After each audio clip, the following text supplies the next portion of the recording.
Olfactory pathway. તો એમાં receptor કોણ થશે? તો કે ઓલ્ફેક્ટરી રિસેપ્ટર્સ. પહેલાં થોડું ઇન્ટ્રો છે. ઓલ્ફેક્ટરી રિસેપ્ટર થશે. તો ઓલ્ફેક્ટરી રિસેપ્ટર ક્યાં રહેલા હશે? તો કે situated in olfactory mucus membrane. આ મ્યુકસ મેમ્બ્રેન છે ત્યાં રહેલા હશે. કોણ? તો કે આ ઓલ્ફેક્ટરી રિસેપ્ટર્સ. હવે એ શું ધરાવશે? તો consist of 10 to 20 million olfactory receptor cells. આવા તો 3 બતા છે. તો એવા કેટલાય 10 થી 20 મિલિયન જેટલા ઓલ્ફેક્ટરી રિસેપ્ટર સેલ ધરાવશે આ mucus membrane. Supported by sustentacular cells. કોના દ્વારા સપોર્ટ થશે? તો આ જે સસ્ટેન્ટાક્યુલર સેલ છે એના થ્રુ આ જે બધા છે ને એ આને સપોર્ટ કરશે ઓલ્ફેક્ટરી રિસેપ્ટર સેલ્સને. Olfactory receptor cell bipolar neuron છે, એટલે ડેન્ડ્રાઇટ ને એક્ઝોન હોય એમાં. તો dendrite of this neuron is short. એના ડેન્ડ્રાઇટ શોર્ટ હશે.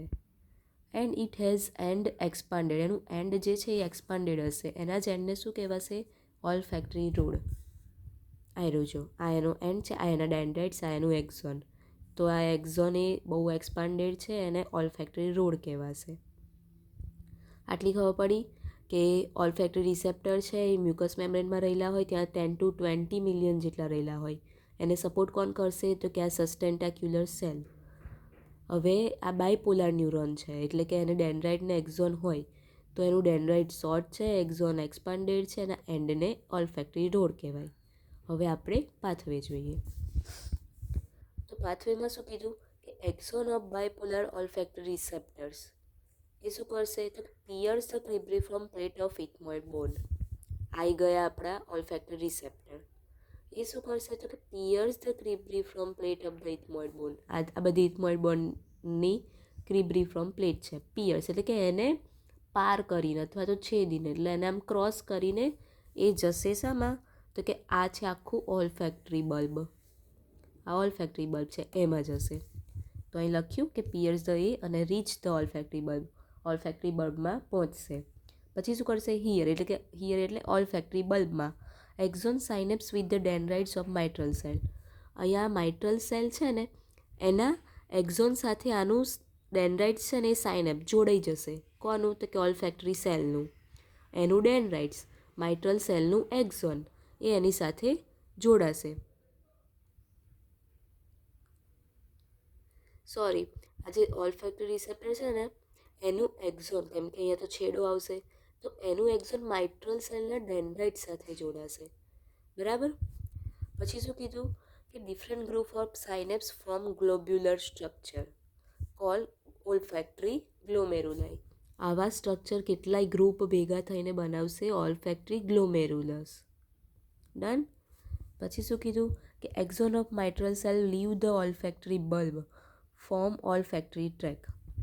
આના જે એક્ઝોન થયા, હવે આ બધા જેના એક્ઝોન છે પાછળવાળા, એ આ ઓલ્ફેક્ટરી બલ્બ છોડી દેશે અને ઓલ્ફેક્ટરી ટ્રેક બનાવશે સાંભળવા માટેના સંદેશ લઈ જવાનો, સ્મેલ માટેના સંદેશ લઈ જવાનો ટ્રેક બનાવશે. Run backward and ends in olfactory cortex. હવે સ્મેલ લેવા માટેની જે જગ્યા હશે ઓલ્ફેક્ટરી કોર્ટેક્સ, ત્યાં જઈને આ એન્ડ થઈ જશે.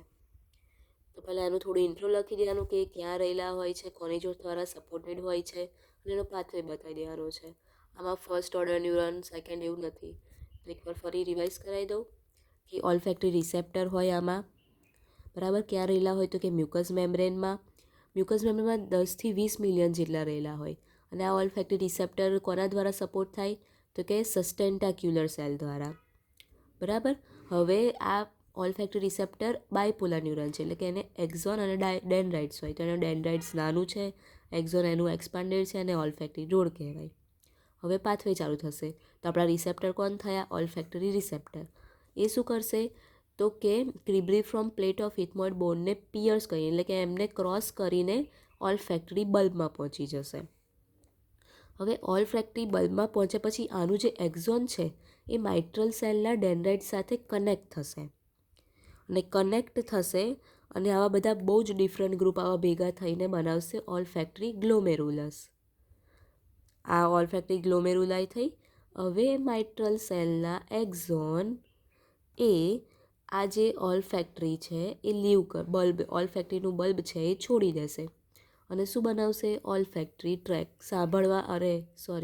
સ્મેલ લેવા માટેનું જે ટ્રેક છે, સંદેશો લઈ જવાના છે બધા ન્યુરોન્સનો, એનો ટ્રેક બનાવશે. એ બની ગયો પછી એ બધા ક્યાં ભેગા થશે? તો કે ઓલ ફેક્ટરી કોર્ટેક્સમાં, જ્યાં સ્મેલ લેવાનું સેન્ટર છે કોર્ટેક્સમાં, ત્યાં ભેગા થશે. ત્યાર પછી આપણે એ સ્મેલ લઈ શકીશું. તો આ ડાયાગ્રામ ને આટલું લખવાનું છે.